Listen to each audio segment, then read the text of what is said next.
Good morning everyone, मैं हूं पवन नेगी और आज के वीडियो में हम लोग देखने वाले हैं क्लास 12th केमिस्ट्री का चैप्टर 3 जिसका नाम है इलेक्ट्रोकेमिस्ट्री और ये इस सीरीज़ का 6th पार्ट है। तो इससे पहले वाले पार्ट में हम लोगों ने देखा था नर्स्ट इक्वेशन और नर्स्ट इक्वेशन से कैसे हमने इलेक्ट्रोड पोटेंशियल फाइंड आउट किया था और कैसे हमने सेल पोटेंशियल फाइंड आउट किया था। तो उसी नर्स्ट इक्वेशन के कुछ और एप्लीकेशन हम आज देखने वाले हैं। तो पहला एप्लीकेशन ये है कि नर्स्ट इक्वेशन से हम इक्विलिब्रियम कांस्टेंट भी निकाल सकते हैं। तो आपको पता है इक्विलिब्रियम कांस्टेंट क्या होता है। सपोज हमारे पास एक रिएक्शन है जिंक और कॉपर आयन की। तो ये एक रेडॉक्स रिएक्शन है जिसमें जिंक ऑक्साइड में चेंज हो रहा है और जो कॉपर आयन है वो कॉपर में चेंज हो रहे हैं, राइट। तो ये रिएक्शन है। अब आप देखिए जो ऑक्सीडेशन हाफ सेल होगा उसमें कौन सी रिएक्शन हो रही है, उसमें रिएक्शन हो रही है zinc is changing into Zn2 positive plus 2 electron, right. तो देखिए जैसे जैसे रिएक्शन आगे बढ़ रहा है जिंक आयन का कॉन्सेंट्रेशन सोल्यूशन में बढ़ रहा है, राइट। जैसे जैसे रिएक्शन आगे बढ़ रहा है जिंक आयन का कॉन्सेंट्रेशन सोल्यूशन में आगे बढ़ रहा है और क्या हो रहा है, क्योंकि जिंक आयन का कॉन्सेंट्रेशन बढ़ेगा तो देखिए आप उनकी रिड्यूस होने की टेंडेंसी भी बढ़ेगी, क्योंकि हम रिडक्शन पोटेंशियल मेजर करते हैं। तो देखिए रिड्यूस होने की टेंडेंसी कैसे बढ़ेगी, रिडक्शन का मतलब है Zn2 positive plus 2 electron it will change into Zn। तो जितने ज़्यादा जिंक आयन होंगे उतना ज़्यादा ही उनकी टेंडेंसी होगी टू गेट रिड्यूस। और ये नर्स्ट इक्वेशन से भी हमने देखा है, राइट, कि जो रिडक्शन पोटेंशियल है वो कॉन्सेंट्रेशन के प्रोपोर्शनल होता है। तो आप देखिए क्या होगा, जैसे जैसे रिएक्शन प्रोग्रेस करेगा इस केस में जिंक आयन का कॉन्सेंट्रेशन बढ़ेगा और जिंक आयन का कॉन्सेंट्रेशन बढ़ेगा तो जो रिडक्शन पोटेंशियल है वो भी बढ़ेगा। एक बात। दूसरी बात क्या है, जो रिएक्शन है रिडक्शन हाफ सेल में कौन सी रिएक्शन हो रही है, Cu2 positive plus 2 electron changing into Cu। तो आप देख रहे हैं यहाँ ऑपोजिट चल रहा है। यहाँ क्या हो रहा है, कॉपर आयन की कॉन्सेंट्रेशन कम हो रही है और कॉपर आयन की कॉन्सेंट्रेशन कम होगी तो क्या होगा, जो रिडक्शन पोटेंशियल है वो क्या होगा, वो भी घटेगा, राइट। तो यहाँ क्या हो रहा है, there is decrease in the reduction potential of copper electrode, ठीक होगा। तो हो क्या रहा है, जो जिंक आयन है या जिंक इलेक्ट्रोड है उसका रिडक्शन पोटेंशियल बढ़ रहा है और कॉपर के लिए ये कम हो रहा है। तो धीरे धीरे एक स्टेज ऐसी आ जाएगी when the reduction potential of 2 electrodes becomes equal and have the same value, ठीक होगा।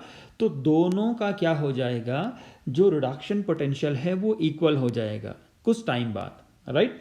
और जब दोनों का रिडक्शन पोटेंशियल इक्वल हो जाएगा तो आपको पता है ईएमएफ क्या होता है सेल का, electromotive force of cell is equal to E cathode minus E anode. E cathode minus E anode होता है, right. E cathode minus E anode होता है तो क्या होगा, जब ई कैथोड और ई एनोड की वैल्यू बराबर होगी, मान लीजिए ये 2.4 है, मान लीजिए, तो ये भी 2.4 इक्वल हो गया तो इस केस में क्या हो जाएगा, 0। तो EMF of the cell is coming out to be 0।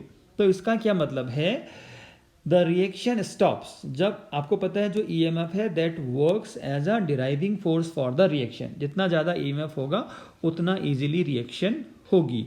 तो जब ईएमएफ 0 हो गया तो under these condition the electrochemical cell is said to have attained equilibrium value. इस केस में जो इलेक्ट्रोकेमिकल सेल है उसकी क्या हो जाएगी, इक्विलिब्रियम वैल्यू आ जाएगी, राइट। इक्विलिब्रियम वैल्यू आ जाएगी तो इसका मतलब है ईएमएफ क्या हो गया, 0 हो गया। आप इस चीज़ को ग्राफिकली भी रिप्रेजेंट कर सकते हैं। ग्राफिकली रिप्रेजेंट करने का मतलब है, देखिए इस एक्सिस पे हमने क्या किया है, इलेक्ट्रोड पोटेंशियल लिया है और इधर क्या किया है, प्रोग्रेस ऑफ रिएक्शन को हमने प्लॉट किया है, ठीक है। तो जैसे जैसे रिएक्शन आगे बढ़ रहा है जिंक आयन का कॉन्सेंट्रेशन बढ़ रहा है, ठीक होगा, ऑक्सीडेशन हाफ सेल में, तो इसका रिडक्शन पोटेंशियल बढ़ रहा है। दिखाई दे रहा है आपको जो मैं रेड मार्क कर रहा हूँ, तो ये लाइन क्या शो कर रही है, increase in the reduction potential of zinc electrode. और आपको पता है रिडक्शन हाफ सेल में क्या हो रहा है, जो कॉपर आयन है उसका कॉन्सेंट्रेशन कम हो रहा है, तो क्या होगा, उसका रिडक्शन पोटेंशियल भी कम हो रहा है, राइट। और इक्विलिब्रियम कब आएगा, जब दोनों का जो रिडक्शन पोटेंशियल है वो इक्वल हो जाएगा, और उस केस में ईएमएफ क्या होगा, जीरो होगा, राइट। अब इसको हम कैसे अप्लाई करते हैं नर्स इक्वेशन में, देखिए Nernst equation is equal to E cell is equal to E naught cell minus it is 2.303 RT over 2F। 2 क्यों आया है आपको पता है, लॉग जो प्रोडक्ट साइड में जो आयन है, right, divided by reactant side में जो आयन है, यही नर्स इक्वेशन होती है। अब आप देखिए इक्विलिब्रियम में ई सेल जीरो हो जाएगा, ई नॉट सेल जीरो नहीं होगा, ई सेल जीरो होगा।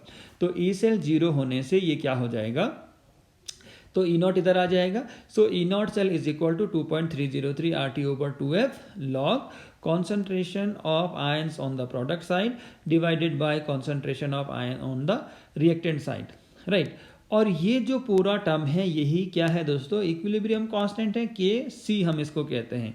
तो मैं इसकी जगह में क्या लिख सकता हूँ, E naught cell is equal to 2.303 RT over 2F log Kc, right, ये आ जाएगा। और अगर मैं वैल्यू रखता हूँ यहाँ पर, R की वैल्यू रखता हूँ, T की वैल्यू रखता हूँ 298 केल्विन, और F की वैल्यू रखता हूँ 96500 कूलॉम, तो क्या आ जाएगा, E naught cell is equal to 0.059 over N log Kc। E naught cell is equal to हमारे पास आ गया 0.059 ओवर N लॉग Kc, ठीक हो जाएगा।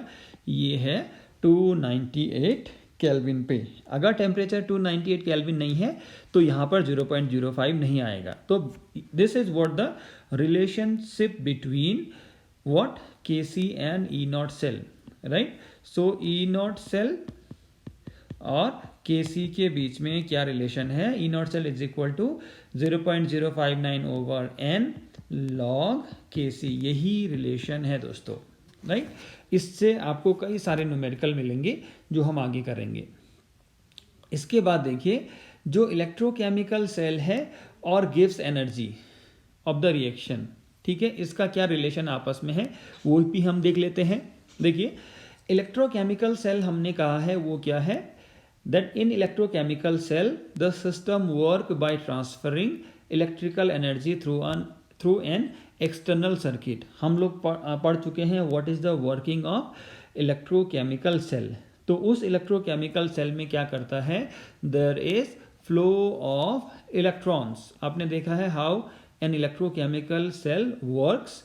सो there is flow of electrons from anode से, from anode to cathode, anode से cathode की तरफ क्या है, इलेक्ट्रॉन का फ्लो है, राइट। ये एक्सटर्नल सर्किट में है। और इंटरनल सर्किट में तो क्या है आपका सॉल्ट ब्रिज के जरिए सर्किट पूरा होता है। So it means there is what, flow of electrical energy through external circuit. इतनी बात क्लियर है। अब आप देखिए आपने पढ़ा होगा फिजिक्स में that work done in 1 second is equal to the electrical potential multiplied by the total charge passed.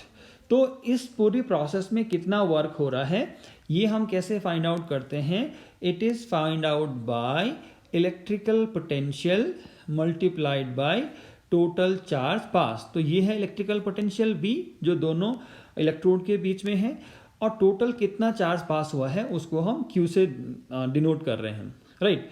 तो इस केस में जो दोनों इलेक्ट्रोड के बीच में जो डिफरेंस है पोटेंशियल का उसी को हम कहते हैं E सेल, राइट। और जो टोटल चार्ज पास है वो है NF, Q is equal to है NF, जहां पर N क्या है, number of moles of electrons flow, ठीक है, कितने इलेक्ट्रॉन फ्लो, कितने मोल्स ऑफ इलेक्ट्रॉन फ्लो कर रहे हैं फ्रॉम एनोड टू कैथोड। एक बात ये हो गया N, और F आपको पता है it is the charge present on 1 mole of electron, और F को हम कहते हैं फैराडे ऑफ इलेक्ट्रिसिटी, और इसकी वैल्यू आती है 96500 कूलॉम, इसकी वैल्यू आती है 96500 coulomb. So work done in 1 second to the electrical potential multiplied by total charge passed is equal to W is equal to QV is equal to ये आ जाएगा आपका NF इंटू ई सेल।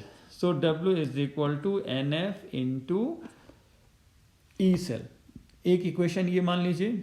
अब आप देखिए gives energy change है क्या, delta G. आपको पता है, हम पढ़ भी चुके हैं थर्मोडायनेमिक्स में, व्हाट इज द गिव्स एनर्जी चेंज।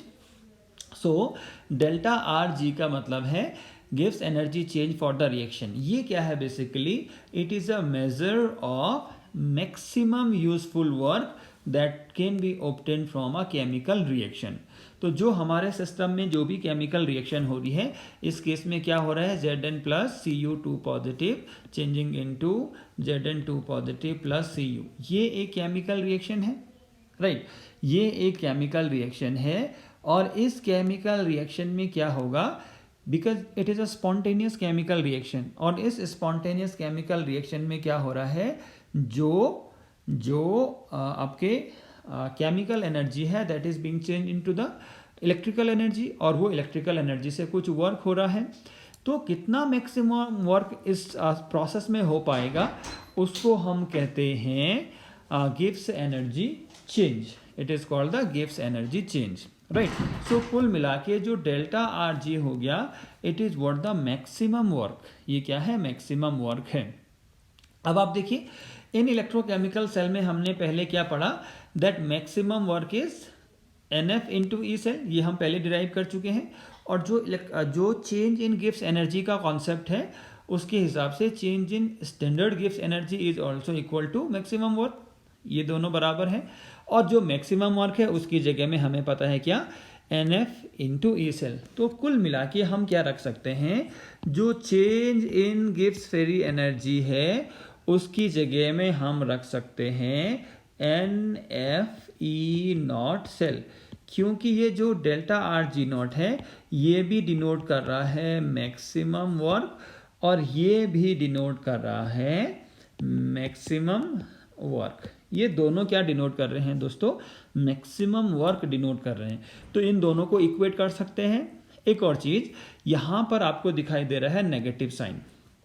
तो नेगेटिव साइन का क्या मतलब है, because work is done on the surrounding, system पे वर्क नहीं हो रहा है, सिस्टम सराउंडिंग पे वर्क कर रहा है, राइट।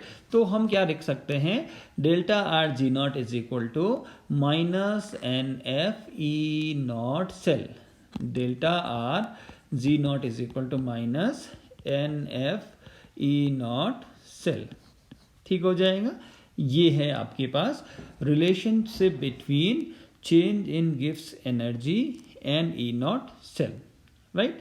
आप चाहो तो इसको किस में कन्वर्ट कर सकते हैं, यहाँ से आप इसको कन्वर्ट कर सकते हैं KC में, क्योंकि E0 सेल और KC में आपको पहले से रिलेशन पता है।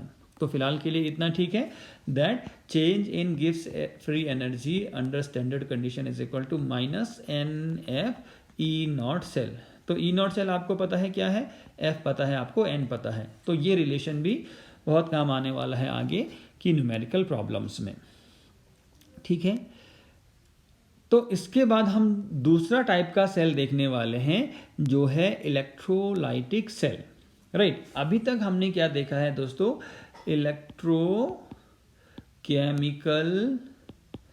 सेल देखा है। अब हम इसका ऑपोजिट पढ़ने वाले हैं, जिसको कहते हैं इलेक्ट्रोलाइटिक सेल, और एक प्रोसेस जिसको हम कहते हैं इलेक्ट्रोलाइसिस। तो देखिए इलेक्ट्रोलाइसिस क्या है, electrolysis is the process in which chemical changes take place by the passage of electric current. मतलब इलेक्ट्रिक करंट को जब आप किसी सोल्यूशन में से पास करवाते हैं तब कुछ केमिकल चेंज होते हैं।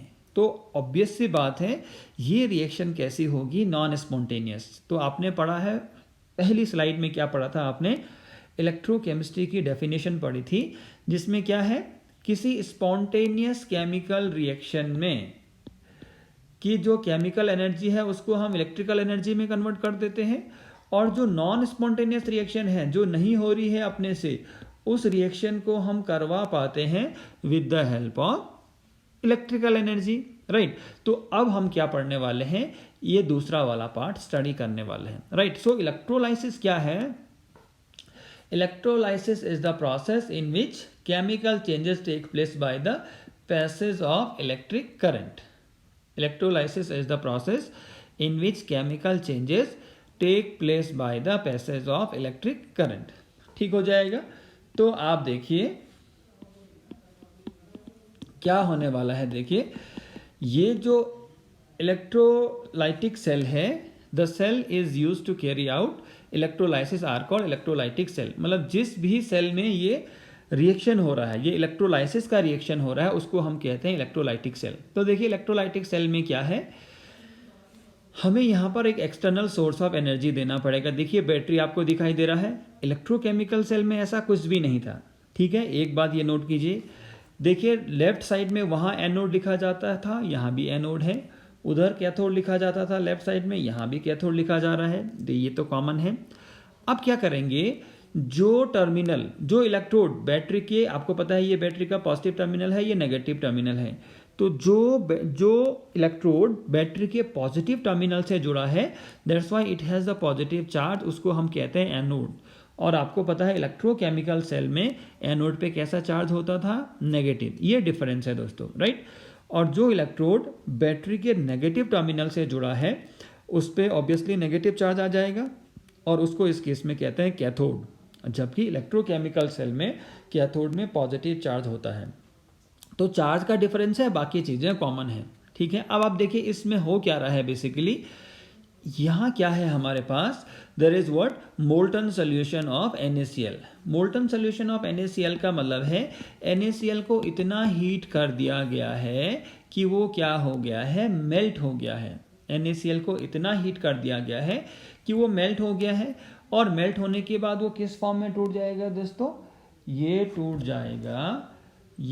जाएगा किस फॉर्म में, ये टूट जाएगा Na पॉजिटिव और Cl नेगेटिव की फॉर्म में टूट जाएगा, राइट। ये टूट जाएगा Na पॉजिटिव और Cl नेगेटिव की फॉर्म में टूट जाएगा।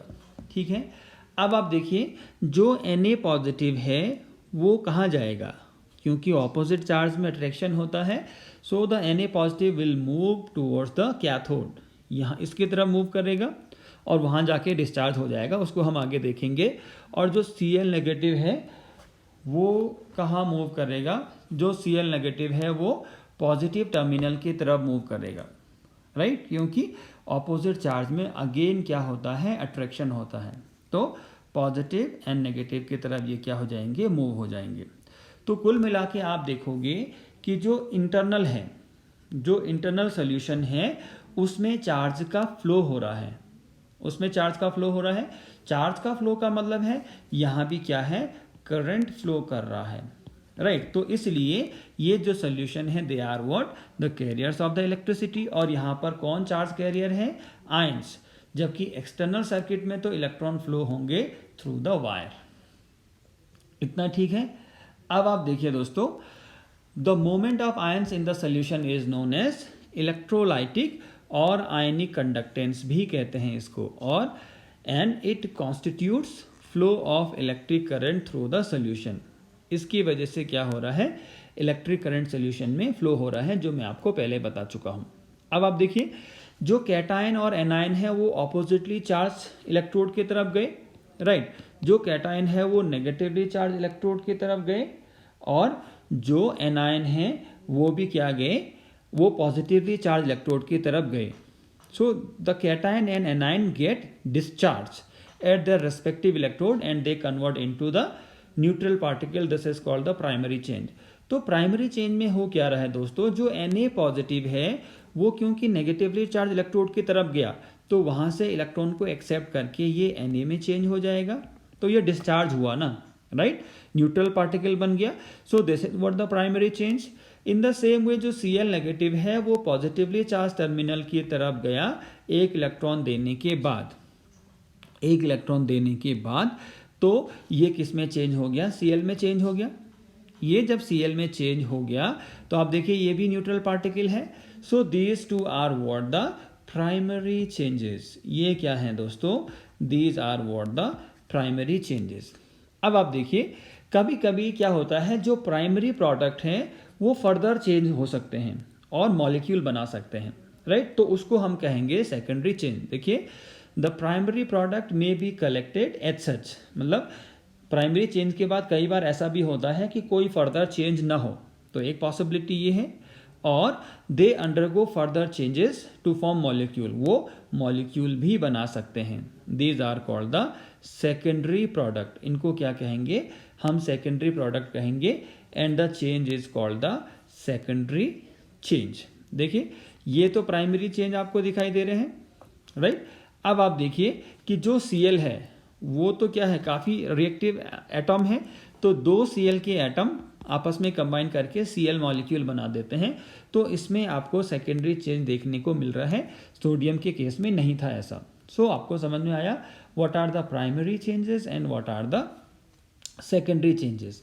तो इतना आपको समझ में आया होगा व्हाट इज इलेक्ट्रोलाइसिस, और जिस कंटेनर में ये रिएक्शन हो रही है उसको हम कहते हैं इलेक्ट्रोलाइटिक सेल। और आपको ये ध्यान देना है कि ये जो प्रोसेस है ये कैसी थी, इनिशियली ये नॉन स्पॉन्टेनियस थी, और ये कैसे पॉसिबल हुई है, with the help of electrical energy.